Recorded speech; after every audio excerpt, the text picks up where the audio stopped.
Leaving despoiled Stratherdale behind them, the Monroe marauders drove a magnificent herd of cattle along with a heavy hoard of plunder toward home. For the Highlanders to get that huge hoard back, they had to march by the Isle of Moy, which was Chattan country. Reports of a Monroe party passing through with good spoil soon spared little time in getting to Macintosh, the chief of that confederation. During the age of feud and foray, a strike raid, commonly called a road gallop, was a travelling raider tradition. If by the nature of the best route back, raiders fresh from the fray had to pass through another clan's lands, those far-ranging reapers, out of pride, custom and courtesy, would share their war plunder as a price for passing. This tradition was in fact at the heart of all that would happen next. The Monroe despoilers were passing through Clan Chattan lands with a great deal of plunder, and the Macintosh chief wanted his road gallop. Not to be left out of that share, Macintosh gathered his personal best mail-clad men to the sum of 40 warriors, as was also the common custom of the time.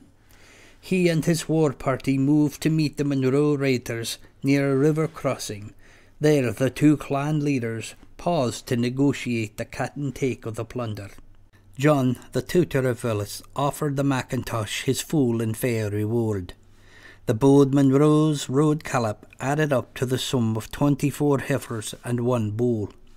Ill-advised, the Chattan chief, compulsive in his desires, decided to get more than his honourable due. The Macintosh demanded half of the proud Monroe's plunder. John resolutely refused to offer any more, and so marched that plunder past the great Macintosh. Feeling slighted in front of his followers, the chief of the Chattan burned bright with wanton rage. Far famed for his wild temper, he sent out the fiery cross to gather his own red reapers. All the Macintosh followers felt an affront to their chief was in fact an attack on their own honour, and so shared the insult. The Chattan Confederation rallied to their clan chief's call. They came fleet of foot with bows, barbed arrows, great axes, and claymores. The Tutor of Fowlis sent 50 of his followers to drive the plunder to Ferndonnell in the lands of Lovett. John then roared to his remaining warriors, "Let us stand and fight, and say serve the Chattan clan some Monroe might." 300 blades thrust at once into the air. Far flung were the echoing war cry of the Monroes, "Castle of Fowlis in flames." The wild warriors thundered their battle call again and again as they formed in ready ranks by the south bank of Beauly Firth. There the resolute mail-clad Monroes, already red from the fray, stood steadfast for the coming clash of clans. The Chattan boldly marched in battle stride to meet their Monroe foes at the steel strife.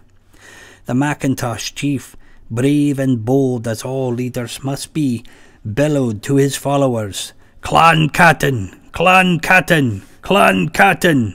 As one, the heroes of the Chattan Confederation returned that call. Each clan faced the other and shouted out insults. They howled and snarled at one another like furious wolves of the fray.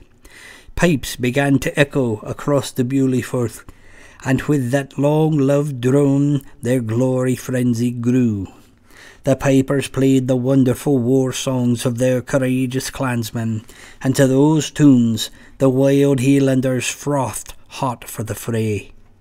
All at once, flights of barbed-bladed arrows passed in the sky. They held up but a moment, high, then fell hard down as bearers of wicked wounds and fatal fates. Volley after volley flew and slew, until death-dealing darts had been all well spent. Then as one, those wild, willing clansmen charged forward for the killing. The proud Monroe had the best pick of the ground, and from an incline poured down to fame and fate. The glorious Chattan, fast and fearless in their pace, rushed to greet them.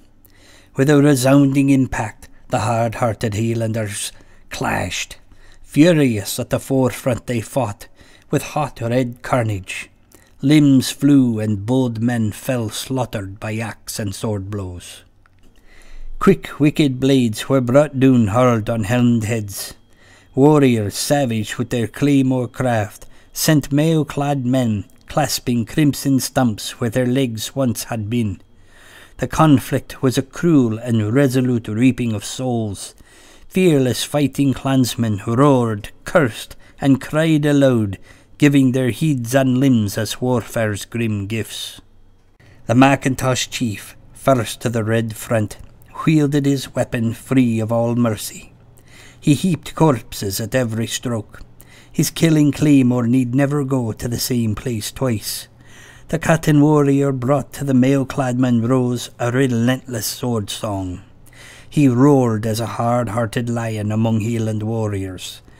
There was swirling steel killing all about him, yet with red-splashed cheeks that Macintosh stood steadfast, a confident anchor to the morale of his clansmen. To stop his murder spree, many Monroe warriors brought their bold blades to him. Under that strife the Chattan chief's brave blood-washed brother and second son fell dead, defending his flanks.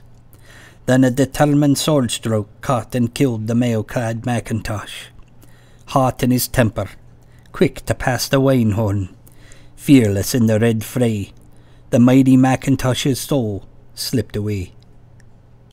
John of Fowlis fought wildly, whirling his weapon without fear. Awe saw the courageous stroke from his crimson claymore that cleaved in twain a woeful Chattan warrior. None there could claim that in the hot seat o' slaughter he didna give gifts of gore. Reckless o' life and limb, he destroyed all ranks around him. A flash of steel on his right side and a well-aimed sword blow ruined that warrior's arm. John the Tutor of Fowlis fell. He was left for ravens' meat on that field of woe, covered in carnage, one more fallen Monroe. Lang was that battle fought until weariness came down to the fray.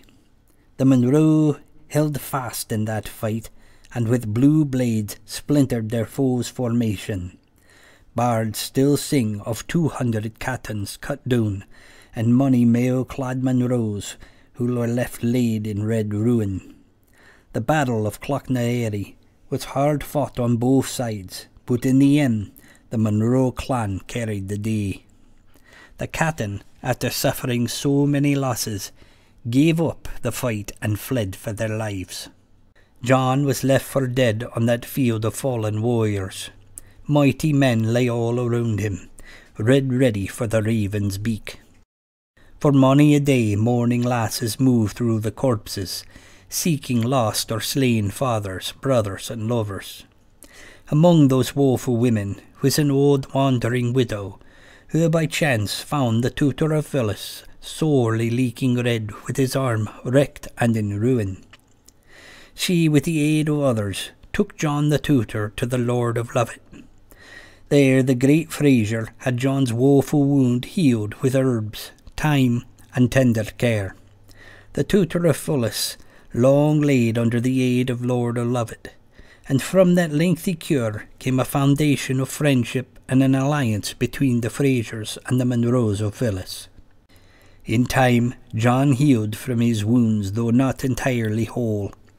Because of the ruined arm received in that crimson fray, the Tutor of Fowlis was forever after called John the Lame.